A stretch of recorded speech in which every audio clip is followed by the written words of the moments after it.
evening. Welcome to our 2020 Election Forum series organized by Florida Today, the League of Women Voters of the Space Coast, and Eastern Florida State College.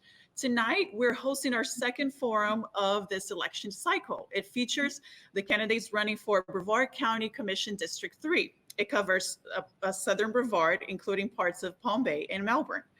I am Isadora Rangel. I will be your host this evening, and I'm Florida Today's engagement editor. And tonight, you're going to meet three candidates. They are the incumbent, John Tobia, and Melbourne Mayor Kathy Meehan. They're both Republicans, and they're running in the August 18th primary elections. How are you? How are you doing? Well, thank you. As you can tell, Mayor Meehan had some technical difficulties, so her video is not working tonight, but we can certainly hear her voice. So the winner of that Republican primary will be facing Democrat Sanjay Patel, who is also present with us this evening. How are you, Mr. Patel? Very good, thank you so much. And obviously, as you can tell, this forum is happening virtually, and that's obviously because of the COVID-19 pandemic. So without further ado, let's begin with first introducing our rules. The candidates will have a minute and 15 seconds to answer my questions, and they also get a 30-second rebuttal if one of their opponents brings them up. So let's begin with our opening statements. And Commissioner Tobia, I'm going to ask you to go first and introduce yourself. Thank you. My name is John Tobia, and for 4 years, I've been a conservative voice on the county commission. I've never voted for a tax increase, and I certainly won't if elected. I'm running for Ellie, Ivan, Nora, and May, my three nieces and wonderful nephew. I want them to grow up in the wonderful Brevard County that I did 30 years ago. Thank you for putting on this forum, and I look forward to a lively discussion. Thank you. And Mayor Meehan, you're next. All right, thank you. I'm Kathy Meehan, and I'm running for County Commission District 3. I'm married to my best friend, Dennis, for 36 years, and we have 2 children. I manage a successful family-owned business, Meehan's Office and Art Products, in downtown Melbourne. The business has been in the community since 1921. The Meehans are a pioneer family that came to Melbourne in 1877, and we are a 7-generation family. And my top priorities are support home rule, and I support Indian River Lagoon, support public safety, support roads and water infrastructure, support economic development. I have the dedication, hard work, and experience to represent all citizens of District 3. I would be honored to earn your vote. Vote for Kathy Meehan on August 18th. And visit my website, KathyMeehan2020.com, for more information. Thank you. Thank you. Mr. Patel. Thanks so much, Isadora, Florida Today, the League of Women Voters, and Eastern Florida State College for hosting us on this forum tonight. As your county commissioner, I'll be focused on building a community where all of our residents, our small businesses, and our natural environment can thrive. Right now, that starts by prioritizing the public health and economic recovery from the COVID-19 crisis. After that, it also means fostering smart growth while protecting our lagoon, making sure that we've got affordable housing and public transportation options, supporting our vibrant community of local small businesses, and proactively planning for sustainable infrastructure improvements. My candidacy represents a truly fresh perspective and a departure from the good old boys network that has permeated our local government for far too long. They've only served the wealthy and the well-connected insiders. I want to make sure that the majority of Brevard has real representation on the commission. If you believe it's time for civility, courage, compassion, and common sense on the Brevard County Commission, I hope that I earn your support and your vote on November 3rd. Thanks so much. Thank you. So let's begin with our first question. Since the COVID-19 pandemic is being described as one of the country's greatest challenges, what is your assessment of how the county commission has dealt with this issue? And Mayor Meehan, you're going first on this one. And by the way, for those who just joined, Mayor Meehan had some issues with her equipment, so that's why you cannot see her video. I've seen some questions on Facebook regarding that. But Mayor, please go ahead. Yes, thank you. I'm definitely in support of encouraging wearing the mask especially in the city of Melbourne, but in the county, and follow the CDC guidelines. You know, wash your hands, do social distancing, And there are businesses that are posting on the front of their doors whether they want it mandatory or just encouraged. So that's my stand. And could you describe just a little more how do you think the county commission has dealt with the pandemic? I'm in agreement with the county commission on making it not mandatory but encouraging. Great. Mr. Patel, you're next. So frankly, I'm embarrassed by our response, all the way from the state down to our county commission. You know, we're the global epicenter for the COVID-19 crisis right now. We have the most number of cases. I think we had almost 14,000 today. The county commission, they received $105 million in CARES Act funding back in March. So far, they've allocated about $4.4 million to individuals and about $10 million to small businesses. So 4% to individuals and 10% to local small businesses. I don't believe the application for the small businesses is even available yet. Let's look at Orange County, for example. They're actually allocating $72.9 million towards individuals and $72.9 million towards small businesses. So 30% each to individuals as well as small businesses. I think it's shameful that we're holding on to that money. We need to get it into the hands of the families and the businesses that need it right now. It's what's actually harming our economy right now. We need to get that money directly into their hands so it enters our economy so that we can kickstart our economy again. Our commission has failed with the urgency to protect public health as well. I went to that mask proposal meeting, and they had individuals that ignored science and the data that said one of the best ways we can flatten the curve is to say that we're going to mandate mask coverings in the county. And your time is up. Sorry. And the question again is assess how the county commission has responded to the COVID-19 pandemic. And Commissioner Tobia, you're next. Thank you. I think we've certainly had some successes and failures. As this started, before we even dealt with the CARES money, I proposed and the commission adopted a small business relief program that would put business licenses on hold until this crisis came to a halt. We've actually allocated a little bit more than with what Mr. Patel mentioned, $4 million to individuals, which, by the way, I did not support. $4 million in direct aid to food programs so we could help those most needy. I certainly did support that. But I think what we need to remember, this $100 million does not exist. It's borrowed from China. And I don't believe that we need to hand out other people's money.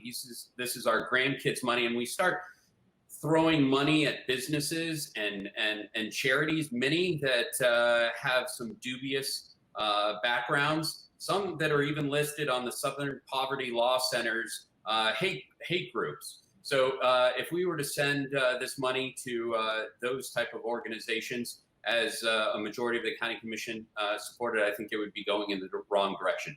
I think we need to send this back to Washington, D.C. And by the way, just very quickly, you mentioned charities that were considered by the Southern Law Poverty Center as hate groups. Do you know the names of those organizations?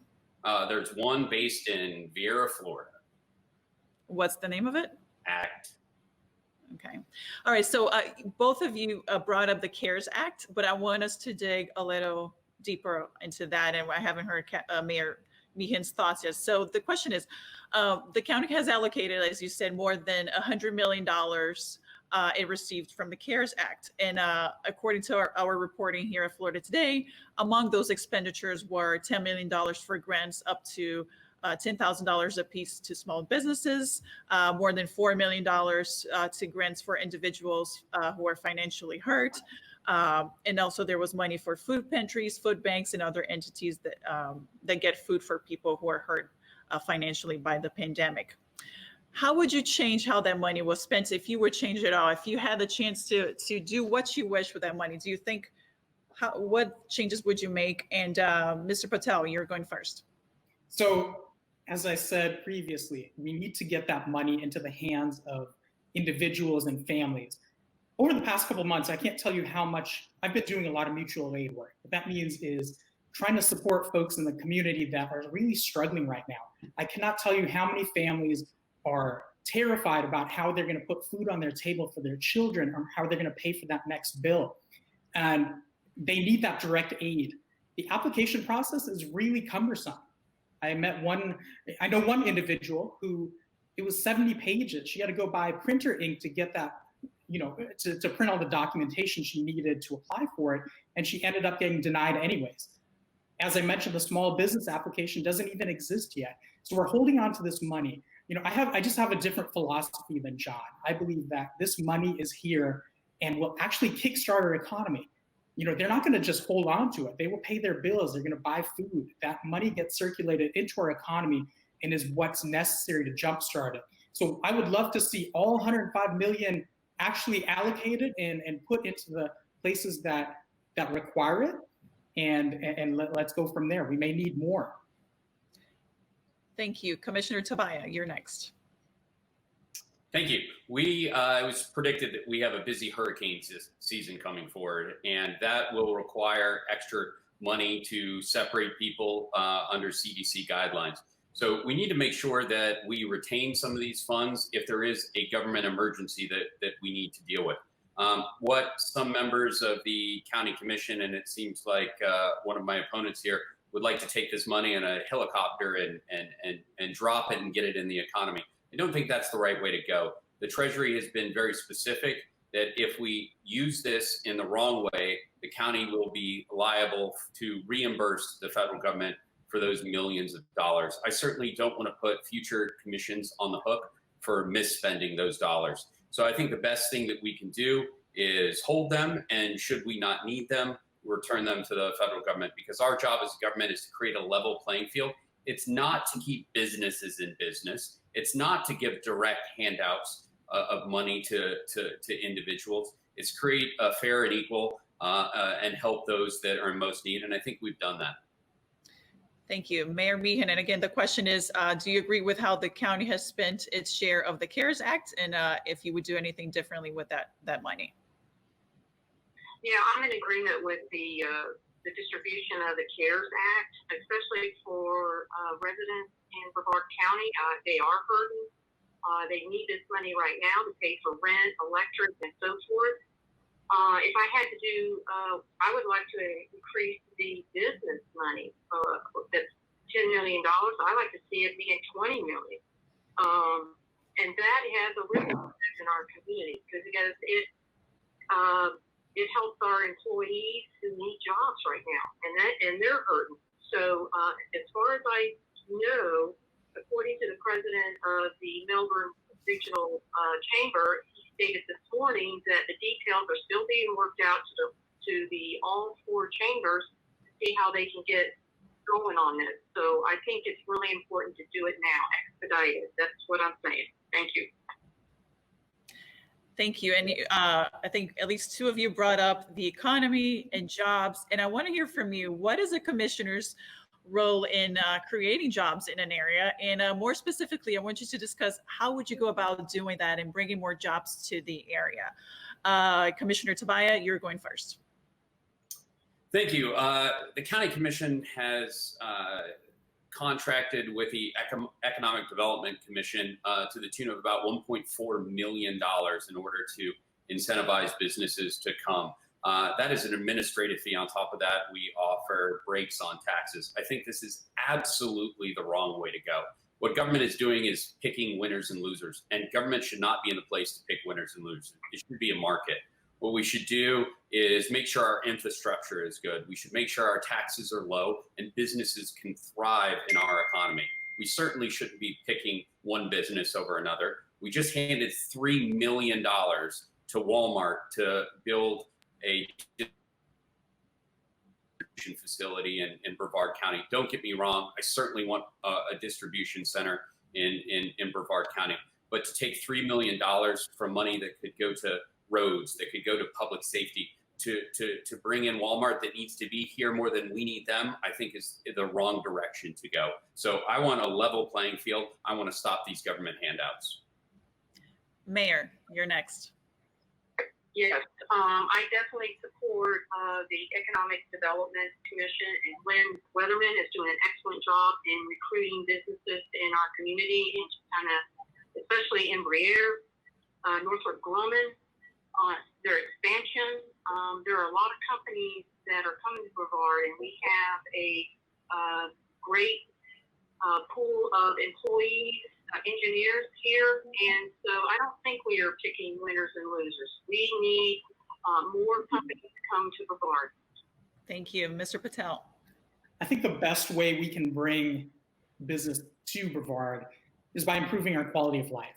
When we look at our failing infrastructure, or the fact that we've got low-paying jobs, where we have folks that are struggling, there are certain parts of our community where the child opportunity index is 2 out of 100. So to bring quality businesses and folks moving into this area, we have to improve our quality of life. And that starts by providing good quality infrastructure and things that attract folks here. You know, if we have a dying lagoon, or we've got failing roads, or we don't have good schools, you know, folks will not want to relocate here. The other thing I want to touch on is with the EDC, you know, it's on a case-by-case basis. We should incentivize certain businesses to come here if they're going to get, if Brevard is going to get a good ROI on that investment, on that incentive.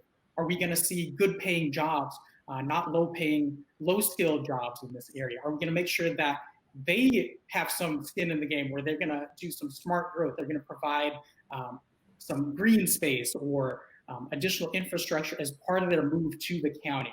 I don't think we can just give out incentives to every company, but it needs to make sure that we get a good ROI, and we got to focus on local small businesses, because large corporations, they're sending that money to shareholders outside, and local businesses will put that money in the economy here. Thank you. So moving on, my next question is, and I usually get some really good stuff when I ask this to candidates, and the question is very simple. Can you say why voters should elect you instead of your opponents? And Mayor Meehan, you're going first. Okay, thank you. Because I have a strong sense of community. I've been out there, and I definitely work with people, and I'm very hardworking, and I have that same attitude that I'll present in District 3. Mr. Patel. So I ran for Congress 2 years ago, and it became really clear that many of the issues that most directly impact our community are being ignored, while a small group of local political insiders made decisions in their own best interest and in the interest of their lobbyists and their cronies, their political allies. Many people don't understand the role of the commission and how much they're impacted by the decisions that they make. In the midst of a rising pandemic, just for an example, they failed to mandate or adopt a mandatory mask policy. You know, we have folks struggling to get unemployment and feed their kids, and they've so far managed to put a few $100,000 out of the $105 million that they got out of the CARES Act funding from the government. You know, I'm running for county commission to make sure that there's a voice in our local government that actually represents the people of Brevard. I aim to make sure that there's a good man, not another good old boy on the Brevard County Commission.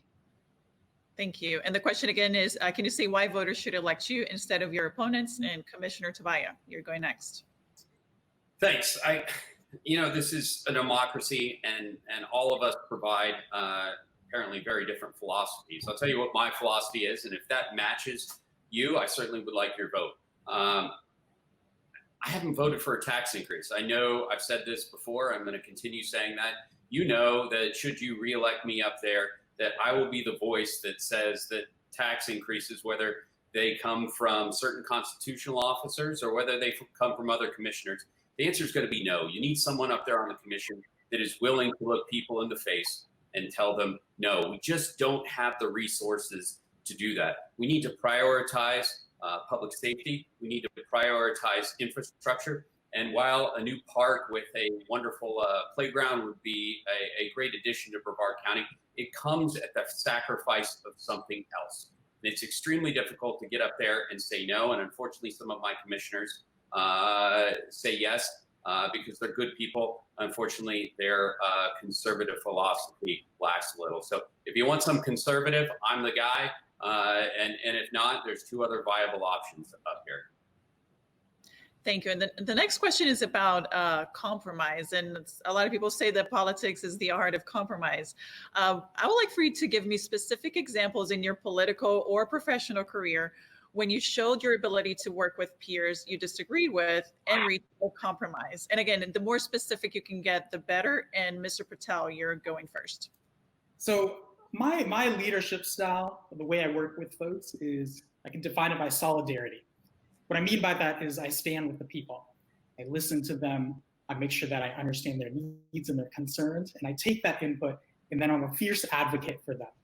You can see the work that I've done in this community for quite a few years now.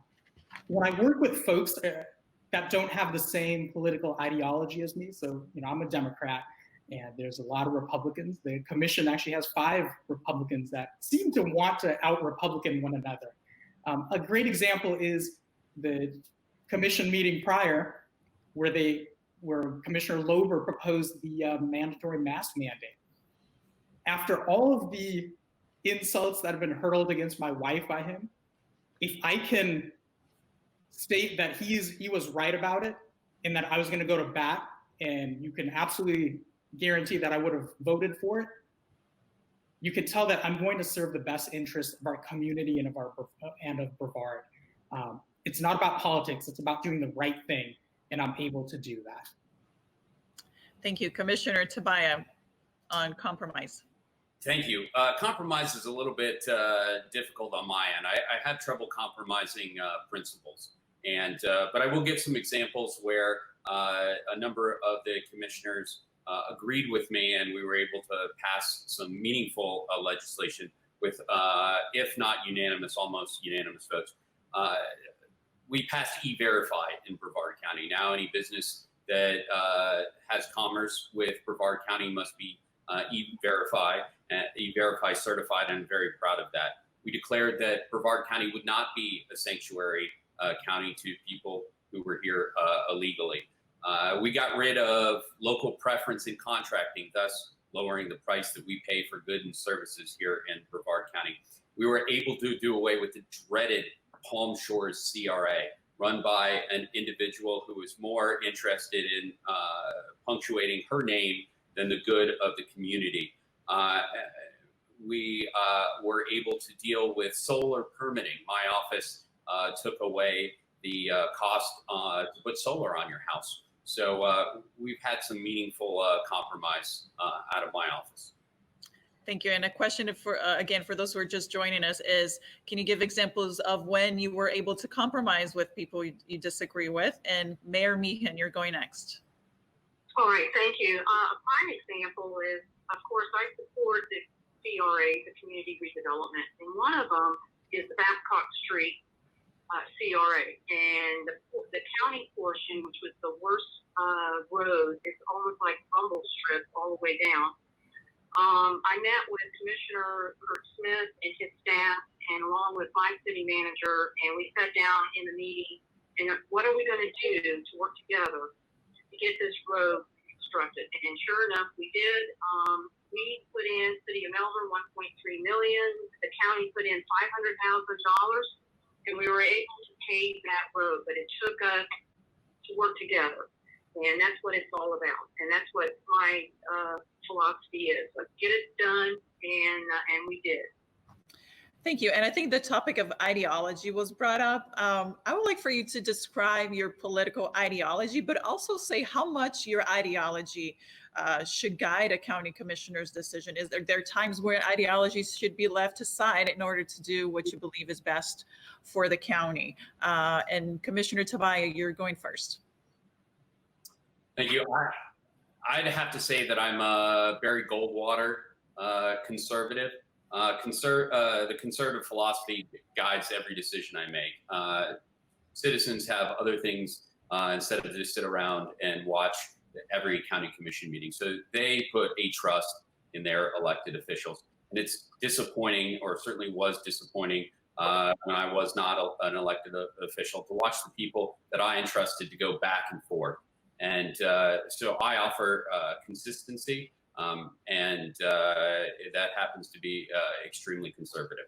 Makes some people very happy, disappoints other people, but that's what makes for a great democratic system that we have. Mayor Meehan, you're next. Oh, yeah, thank you. I look at each item on the agenda, and I take pride in making sure that I reach out to folks. I listen to both sides of the issue and make the best decision I can make. I enjoy working with people and speaking with them on the phone or having meetings with them. So I really enjoy it. I did that as mayor of Melbourne, and of course I'm still mayor till November. But I really enjoy just let's get things done and let's do it in a productive way. Thank you, Mr. Patel. Again, the question is, what is your political ideology, and how much does your ideology would influence your decisions as a county commissioner? So I'm a progressive. What that means to me is that the power of the people is stronger than the people in power. We have to make sure that our government is made up of the people and actually truly represents the people, not special interests, not lobbyists, not their corporate donors or their lobbyists that try to garner favors from them. It means we take care of our constituents. We make sure that they're paid fair wages, that they can take care of their families, that they can thrive, their families can thrive in a place like this. For far too long, we've seen systems, both economic, political, environmental, that have caused a lot of damage to folks. We're seeing the largest wealth inequality that we've ever experienced in this country. So as a progressive, I want to make sure that we're leveling the playing field and making sure that all people have an opportunity to truly thrive, that they can actually take care of their families and themselves. That means taking care of the environment. That means taking care of themselves, making sure that we're looking out for folks. And when folks are struggling, we give them a hand up and we help them. We don't shirk our responsibility or say, pick yourself up by the bootstraps. So that's my ideology, and that will definitely play a role in decisions I make on the commission. Great. So let's move on to a very important local topic, and that is the Indian River Lagoon and the environment. The question is, as a county commissioner, how would you work to continue improving the health of the lagoon and address other environmental issues in Brevard County? And Mayor, you're going first. All right, thank you. Definitely through that state, our Indian partner with our and other community partners. Definitely, I support the septic to sewer conversions, vegetative harvesting, definitely dredging. One example is the O'Dalley River. We did a phase 1 project with the demunking, and that certainly has improved the area, and I really believe that that will help us in the future. So I definitely want to support more projects, and I know that City of Melbourne has built the biggest baffle box south of Mississippi in US 1. So we are committed, and I will continue that with Brevard County. Thank you. And Mr. Patel, you're going next. So I'm a big supporter of the Save Our Indian River Lagoon plan and the initiatives that they've undertaken. I actually went to a Trump rally to get signatures to get that passed in 2016. When I take office, the reality is that we'll probably be almost halfway through the funding that's coming. That was a 10-year plan. We have to continue all the projects that the scientists and the experts have outlined and make sure that we're getting those projects done expeditiously.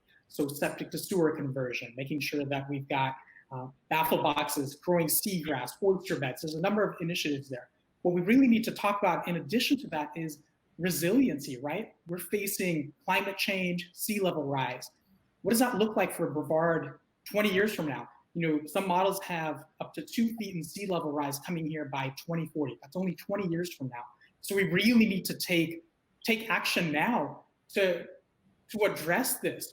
Are we gonna keep continuing beach nourishment where we've got places that keep continuously getting flooding? Are we gonna have to move infrastructure away from the water more inland? These are really challenging topics, but we have to start addressing them now because it's not like we can get to 2039 and say, hey, in the budget next year, let's lose it, because we're already facing the challenge of climate change at that point. So there's a lot we have to do. Thank you, Mr. Patel. Your time is up. Thank you.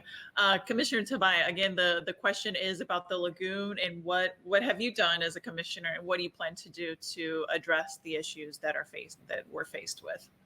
Thanks. I've worked pretty closely with Save Our Indian River Lagoon Citizens Oversight Committee. We haven't always agreed, but we have come to an understanding that we need to remove as much phosphorus and nitrogen as possible with the fewest amount of dollars. And we've spent or allocated more than $120 million to septic, to sewer.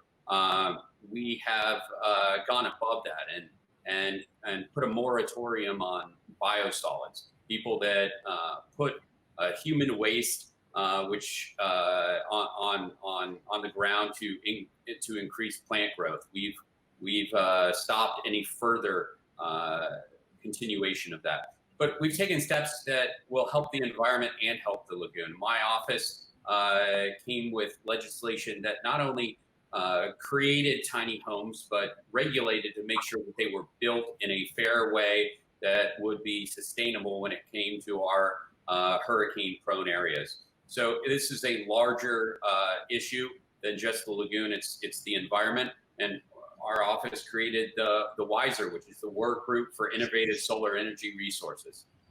Thank you. And the next topic, still about the lagoon, but this one is about septic tanks. Do you support new developments in Brevard County that have conventional septic systems, or do you think there should be a requirement for all new developments to have upgraded septic systems or sewer line hookups? And Mr. Patel, you're going first. I think we should mandate that all development have upgraded septic tanks.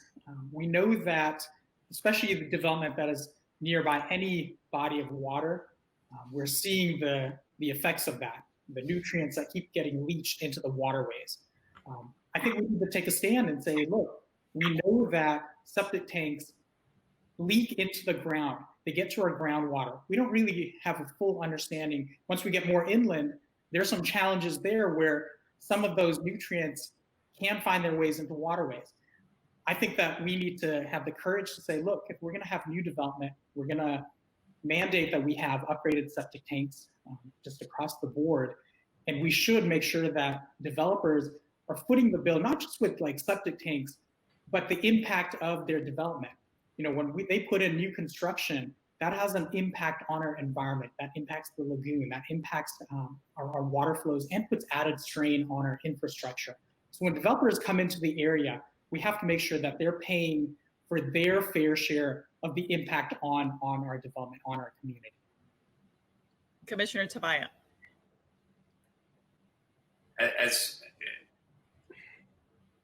Can you repeat the question? I apologize. Sure, I'm going to repeat the full question.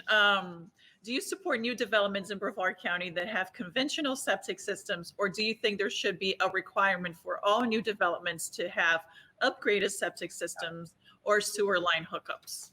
I think we need to look to the science, and the science has pointed out that development within a certain a distance, I think it's 50 meters of a body of water, there is a substantial and traceable amount of phosphorus and nitrogen that get into the water supply, and we need to mandate that those homes are either hooked up on sewer or have the more advanced anaerobic treatment. But the further we get away, yards and miles away from bodies of water, a more conventional system is probably the right way to go. Because when we look for new construction for low-income housing, an anaerobic system may be 2 to 3 times more, and we start pricing people out of the house and the home environment. And the way to wealth, as we know, is or one of the ways is real estate. And while it may sound great, it's not a practical resource, and this takes low-income people and does not give them a way to move up in the socioeconomic scale. Thank you. Mayor Meehan. Yes, ma'am. As far as new development, if there's any way we can connect to the sewer, that would be great. But there are some areas in South Brevard County that cannot connect to the sewer. It would be too expensive. But if they could upgrade their septic tank to new generation, I understand septic tanks, that would be great. Okay. So still on the topic of the environment, local elected officials, especially here in Florida, are always caught in between the interests of developers and the preservation of our natural habitat and small town feel. When is it appropriate for local governments to regulate growth, and when is it not appropriate? And Commissioner Tobia, you're going first. We got to remember that growth triggers impact fees. Not only transportation impact fees that brings more money to our roads, but also educational impact fees that funds our public school system.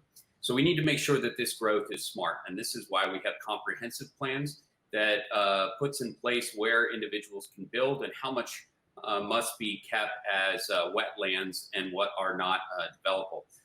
It is very important that we preserve the environment, but also give an opportunity for businesses to locate in this area because we have affordable housing.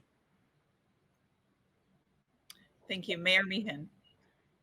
Yes, I also believe in smart growth, and also I support the people's property rights as well. So there is that fine line. But when you have a comprehensive plan that tells you what kind of growth that's within that plan, I would definitely look into that. But I still believe in making sure our environment is good and keep in mind of our property rights. So I don't believe it's the commission's job to create growth, but its job is to manage it effectively. So I support smart, sustainable growth. We have to make planning and zoning decisions that minimize the impact of development, ensure that we have affordable housing, affordable and public transportation, expand adoption of solar and renewable energy, increase walkability, and preserve green spaces. This is going to be a tenuous time for Florida when we talk about growth. We've had hundreds of thousands of new residents each year come into Florida. After the aftermath of what we're seeing with this pandemic, where we're at the global epicenter of poor policymaking, it might be a challenge to see, will residents come to Florida, watching how Florida's handled this crisis? And is the absence of having state taxes enough to bring folks who are willing to tolerate the recklessness that they've seen from our leaders at the state level? So it's all about managing growth. It's not our job to create it. Thank you. And to sort of follow up on that, a few months ago, I believe there was a group of developers pushing the county commissioner to change some of the wetland regulations. I wanted to hear, what are your thoughts about that? And, how would you approach this as a commissioner? I know, Commissioner Tobia, that you were on the commission when this happened, and feel free to speak about that. But I want to hear from the other two candidates, your views on this topic of wetlands and how we should preserve them and when we should allow development. Mayor Meehan, you're going first. Okay. Well, I would definitely try to work with the EELS program and see if there's a way that that could be purchased through that program. I don't know too much about that, that it went in front of the county commission, so I don't know the whole story, so I would have to get more information. Sure. Mr. Patel, you're going next. So with regards to wetlands or environmentally endangered lands, they're vital resources in our community. They're places for recreation, for education, for conservation. And we've got to protect them.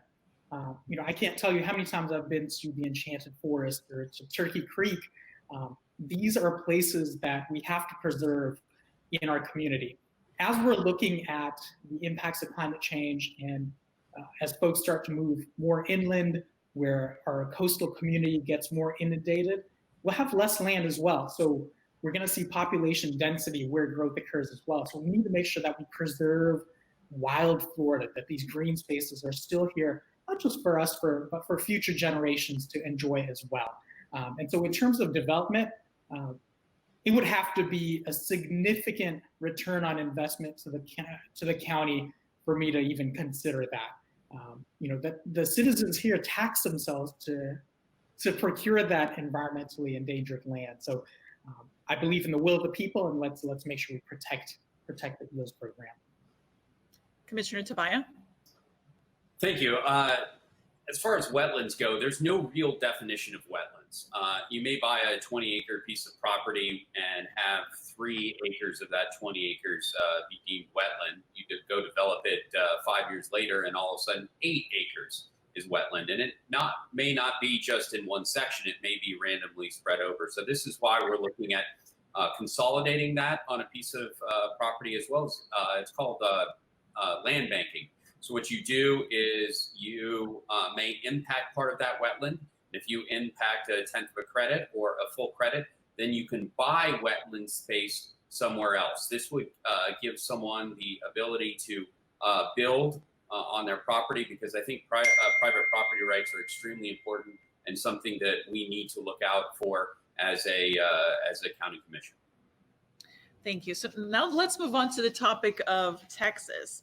As you know, in 2016, Brevard County voters approved a half-cent sales tax to restore the Indian River Lagoon. In some communities, for example, across the state, we have seen gas taxes to fund road construction and improvements. My question to you candidates is, when are tax increases or new taxes appropriate? And the first one to answer that question is Mr. Patel. So I don't know if most folks understand this, but the county operates, they've got a charter cap. That means is you're prevented from doing tax increases. It doesn't matter what's going on within the community.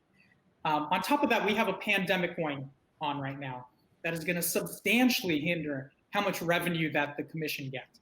So year after year, what we see is the county touting these tax cuts while services go by the wayside. We see our infrastructure crumbling, whether it be our roads, our wastewater, our sewer systems. And so at some point, we have to come to a reckoning to say, okay, they've kicked this can down the road long enough. How are we actually going to fix what needs to be fixed? And sometimes that has to be through taxes. We taxed ourselves because we knew we had the lagoon. This is in 2016, and we needed some serious funding to take care of that issue. I wish the commission had not shirked their responsibility and focused on infrastructure all along, but it may come to citizens saying, look, we need to tax ourselves a half-cent to fix our infrastructure. A gas tax might be appropriate as well, but we have to evaluate everything. What are our priorities and how are we going to pay for them? Thank you. Commissioner Tobia? That's a one-word answer. Taxes, increased taxes are never appropriate. Now, wish Mr. Patel had been correct and the county commission had decreased taxes, but that isn't the case. Unfortunately, on a couple situations, this Republican commission had actually decided to increase taxes or bust the charter cap. What is not generally understood is we get more money each and every year. We have a CPI. New construction comes outside of the tax cap or the tax increase. So every year we'll get $5 or $6 million more than we did the year previous in just the general fund. We need to prioritize this money.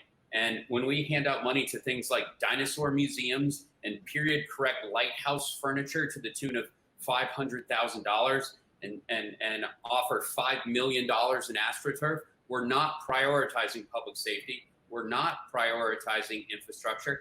And I voted against both those. I just wish that, or all three of those, I just wish the rest of the commission would have agreed. But to answer your question, new taxes and higher taxes are never appropriate. Thank you. And the question again is when are new taxes appropriate or not? And Mayor Meehan, you're going next. All right, thank you. So for me, it's working within the budget and prioritizing. So no, I don't see where a new tax would be efficient. All right, so still on the topic of taxes. Last year, the county commission voted 4-1 to exceed a voter-approved tax cap in the 2019-2020 budget to fund what Brevard County Sheriff Wayne Ivey described as critical needs in his agency. Among those needs were deputy shortages and costs related to school security after the Parkland shooting. That resulted in just above a $4 increase per year for the average taxpayer. Commissioner Tobia, please explain why you voted against that. And Mayor Meehan and Mr. Patel, please explain how you would have voted were you on the commission back then. And the first one to go is Commissioner Tobia. Thank you. To be clear, you said it was 4-1. I was the one that voted against it. I made a promise when I knocked on doors this last election that I would not raise anyone's taxes, and this was a charter cap tax increase. I couldn't support it. The problem was we did not prioritize. Again, we go back to the $5 million that was spent on AstroTurf. I can shell the money out in such a way that the sheriff wouldn't have needed to come to the county commission and ask for that higher amount. We could have funded it out of the general fund. While the sheriff and I don't agree on everything, I'm very proud to have his support on this. And I'm here to tell you, if you haven't already read in your paper, that the sheriff brought a sub-object level budget for the first time to the county commission. Not only that, he is not asking for a tax increase or to bust the budget cap. So we're all working together to be within our means. But should anyone ask for a budget cap in the future to increase taxes or to bust the charter cap, whether the sheriff or anyone else, they will get a resounding no. Thank you. Mayor? Yes. As far as from what I understand on the latest budget that came out, he's asking for a 0.26 increase, which would be $363,331 for his budget. And if that's going to improve the sheriff's department, I'm in agreement with that. It's funny that John mentioned that the sheriff has finally brought a sub-object budget to the commission, because that budget has been shrouded in secrecy for so long. You know, when I look at the sheriff's budget, it's 10% of the entire what the commission has, over $130 million. And when I look at, because we haven't had a chance to look at that budget, but I know he's got a social media presence. He does programs like Wheel of Fugitive or Fishing for Justice. If he really had some critical needs, I think that those programs are suspect at best, and they could have funded some of what he needed. Look, I need to look at everything on a case-by-case basis, but if I'm going off of the information that we had at that time, because I was at that commission meeting, I was sitting in the audience, I would have voted against it. There's just far too much opacity, and we need transparency. There's no public trust there. And so this applies not to just the sheriff, but any constitutional office that comes in for increased funding. We need to see what that's going towards and make sure that it makes sense to do it. Thank you. And still speaking about Sheriff Ivey, he has requested that the county transfer, or proposed that the county transfer emergency service management to the sheriff's office. I would like to know your thoughts about the proposal. Have you made up your mind on whether that should happen or not? And give us a feel. What are your thoughts on that? And Mayor Meehan, you're going first. Yes, I believe it should stay with the county in the Department of EOC. And if Sheriff Ivey wants to get some input, that would be great. But I think it still needs to be under Brevard County. I think it's been successful as far as the emergency, the EOC, and we depend on that information. And to me, it would be so much better if it's under the direction of Brevard County. So I'm strongly opposed to any proposal that would bring the EOC under the umbrella of the sheriff's office. We actually have the most active EOC in the state of Florida because of our frequent rocket launches and hurricane season. Now add to that a pandemic, and the critical role of the EOC in the community becomes very clear. Placing the EOC under the sheriff's office doesn't actually make much sense. They're a law enforcement agency, and most of the emergencies that we have don't require law enforcement to address them. So depending on the type of disaster, you might require fire and rescue, you might require social workers. If you only have a hammer in your toolbox, that's what you're going to use. So I want to make sure that the EOC has a full toolkit to address any of the type of disasters that they're going to be dealing with. And frankly, back to my last statement, I'm concerned about the sheriff's lack of transparency and his issues with Florida Today. So if he has an issue where a large number of constituents still get their news from Florida Today, but he's got beef with them and that information is not coming out in a disaster, we just can't afford to play games with public health and safety. Thank you. Commissioner Tobia? The Emergency Operations Center is covered under two chapters of state statute, 125 and 252. 125 is the day-to-day operations. There are 7 or 8 employees, and the sheriff is currently looking at whether or not he can do that more effectively, more efficiently, and for less money. The one that is more critical is Chapter 252. That's when there's a hurricane, a rocket launch, or a pandemic. And the sheriff is currently putting together a plan to find out if he has the manpower, if he has the infrastructure, and if he has the expertise in order to do that. I look forward to evaluating the plan that he puts before the county commission, looking at what he brings, what issues may arise because of it, and then making a determination based on the data presented. So 125 is a simple solution. However, the 252 or the larger emergency one definitely raises some issues. Whether or not we would be ceding authority from the policy group over to the sheriff's office is a question that he needs more time to answer. Thank you. And now I believe this is going to be my last question, and I think it's going to be a fun question. I actually want you to choose one of your opponents and ask them a question. And that person will have, this time, only 45 seconds to answer because we have to wrap up. Mr. Patel, who would you ask your question to, and what is the question? Ooh, that's a good one. I got to ask John a question. So, John, your ideology, when you go back home for Thanksgiving and family gatherings, do you share that sentiment with the rest of your family, or are you the black sheep in the family? You know what? My brother is a registered Republican, and on fiscal issues, many times he's just as, if not more, conservative. But on many of the social issues, him and his wife are extremely liberal and see many of the world the way that you do. And you know what?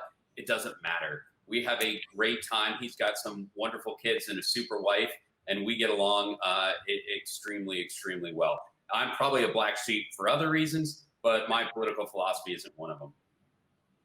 Thank you, Commissioner Tobia. Now, this is your chance to ask one of your opponents a question. Thank you. And this one definitely goes to Sanjay. I am really disappointed in this because before you decided to run for office, we had decided to have dinner together, and my sister-in-law and my brother were extremely excited about it.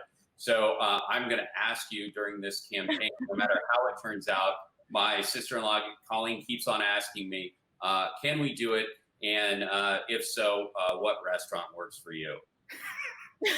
John, I would love to take you up on that. I don't know what happened, actually. I think I took a job with a campaign, and then we got the pandemic, but I would be honored to sit with you. The great thing about you is that our politics are like oil and water, but there's a level of mutual respect where we can talk about the issues and different angles about addressing them. But I would love to break some bread with you and go out to a meal. Thanks for the offer.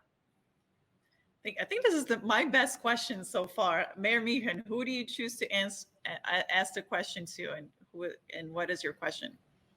Mr. Patel, what is your favorite restaurant in So my favorite restaurant rotates, but locally it's Shea Kwan's, which is in Melbourne.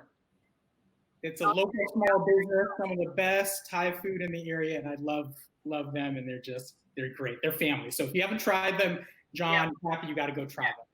They're great. I know they try to put a mural on their wall without a permit, but eventually we worked it out with them. But yeah, they're good. I'm not gonna lie, I was expecting something completely different when I asked this question. I am just so happy and surprised that you actually were so nice to each other.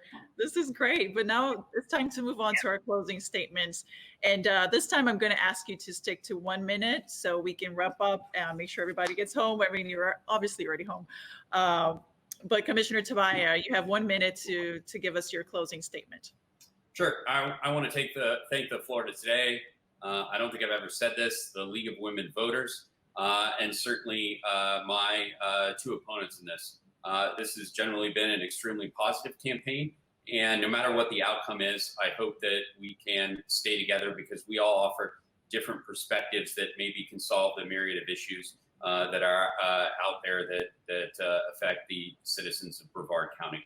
Again, I appreciate everyone here, my sister-in-law and my brother, for using them as analogies, and most importantly, Ellie, Ivan, Nora, and May, love you very much. Mayor Meehan.